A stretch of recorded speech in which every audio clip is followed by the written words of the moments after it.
सर्वेभ्यः श्रोतॄणां नमांसि। अहम नरेंद्र है। सुस्वागतम दोस्तों, मैं हूं नरेंद्र साहू। आज से हम आप सभी के लिए प्रारंभ करने जा रहे हैं एनसीईआरटी के 6ठी से 10वीं क्लास तक संस्कृत विषय को हम पढ़ाने का निश्चय किए हैं। इसलिए 6ठी कक्षा से 10वीं कक्षा तक रुचिरा बुक प्रचलन है। पहले हम 6ठी कक्षा से प्रारंभ करेंगे। इससे पहले जो सनातनी ज्ञान चैनल में नए हैं वो बेल आइकन ऑन करके रखें, क्योंकि आपके पास हमारे सारे वीडियो पहुंचती रहेगी। इसलिए आप हर वक्त एंगेज रहें। तो शुरू करते हैं दोस्तों। 6ठी कक्षा के संस्कृत व्याकरण को समझने से पहले हम संस्कृत व्याकरण के कुछ पारिभाषिक शब्दों को समझेंगे, क्योंकि उसके बिना हम संस्कृत भाषा को समझ नहीं सकते और व्याकरण को भी समझ नहीं सकते। इसलिए वह प्रारंभ करेंगे। यह वीडियो खास करके जो एनसीईआरटी के बच्चे हैं उनको बहुत मदद मिलेगी, और जो संस्कृत पढ़ना चाहते हैं और संस्कृत को जानना चाहते हैं उन लोग के लिए भी हेल्पफुल होगा।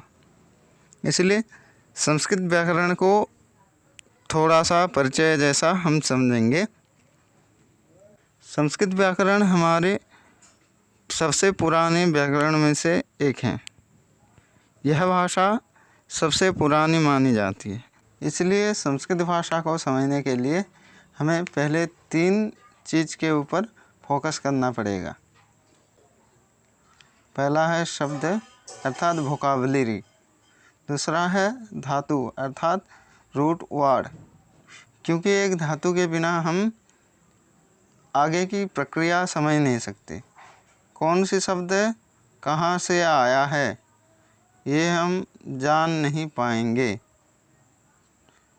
शब्द के मूल रूप,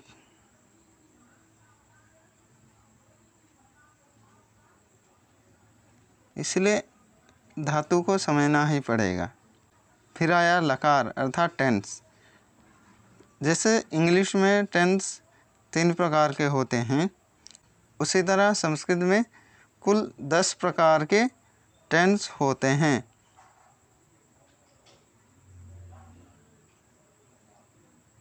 जिसको लकार कहा जाता है।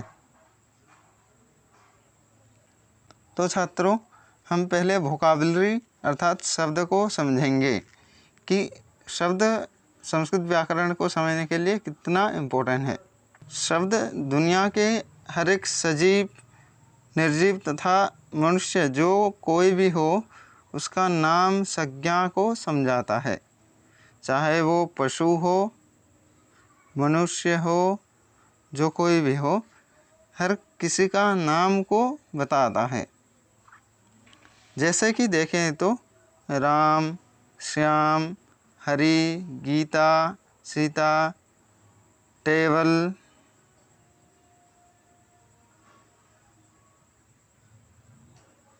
पत्थर, फल, पत्र, पुष्प इत्यादि हर एक वस्तु का नाम हम शब्द के रूप में व्यवहार कर सकते हैं।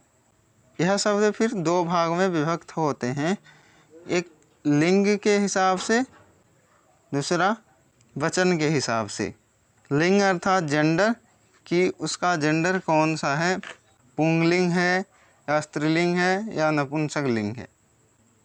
दूसरा है वचन अर्थात नंबर के हिसाब से है, कि वो शब्द कितने नंबर को समझाता है, संख्या को, कितने संख्या को समझाता है। संख्या 1 अथवा 2 अथवा 3 अथवा बहुत सारे। ये लिंग अर्थात जेंडर, उस शब्द का जेंडर कौन सा है। संस्कृत में लिंग 3 प्रकार होते हैं, पुंगलिंग, स्त्रीलिंग, नपुंसकलिंग। अगर शब्द के विभाजन देखें तो पुल्लिंग में राम, श्याम, हरि, गौतम, रघु, राघव, रमेश जैसे शब्द आता है। यह शब्द पुरुष जाति का बोध कराता है। उसी तरह कुछ ऐसे शब्द रहते हैं जो स्त्री जाति के बोध कराते हैं, वो स्त्रीलिंग के शब्द होते हैं, जैसे कि गीता, लता, सीता, रमा, पार्वती, लक्ष्मी इत्यादि। उसी तरह नपुंसक लिंग में पत्रम, पुष्पम, फलम, गृहम, मंदिरम, व्यजनम ऐसे शब्द व्यवहार होंगे। यह पुल्लिंग, स्त्रीलिंग, नपुंसक लिंग तीनों लिंग के शब्द फिर अकारांत, इकारांत, उकारांत, ऋकारांत इत्यादि भेद से विभक्त होते हैं। अकार में भिन्न होंगे, इकार में भिन्न होंगे, उकार में भिन्न होंगे। इन सब का रूप अलग अलग चलेगा। इन सब का रूप अलग अलग चलेगा क्योंकि अलग अलग शब्द हैं। ये वचन के हिसाब से भी शब्द विभक्त होते हैं। यह वचन संख्या को दर्शाता है और संस्कृत व्याकरण में संख्या करीब 3 प्रकार होते हैं। जैसे एक वचन में बालकः, रामः, श्यामः, हरि, लता, सीता, गीता, पत्रम, पुष्पम, फलम, गृहम इत्यादि शब्द आएंगे। ये एक ही संख्या को समझाते हैं। इसी तरह द्विवचन में 2 संख्या को समझाएंगे। जो भी शब्द व्यवहार होंगे वो 2 संख्या को समझाएंगे। इसमें बालको, रामो, श्यामो, हरि, लते, सीते, पत्रे, फले इत्यादि शब्द व्यवहार होंगे।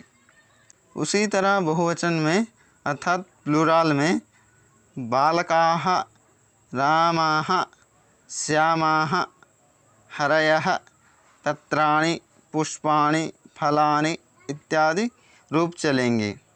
इन सब शब्दों के रूप कैसा कैसा होगा ये मैं और एक वीडियो बनाऊंगा और उसमें समस्त रूप समझाऊंगा। और जितने भी शब्द हैं वो अकारांत, इकारांत, उकारांत, ऋकारांत इस हिसाब से फिर भेद करके हम देखेंगे और उसके रूप कौन कौन सा चलेंगे और कौन से शब्द कौन से लिंग में हैं ये हम देखेंगे।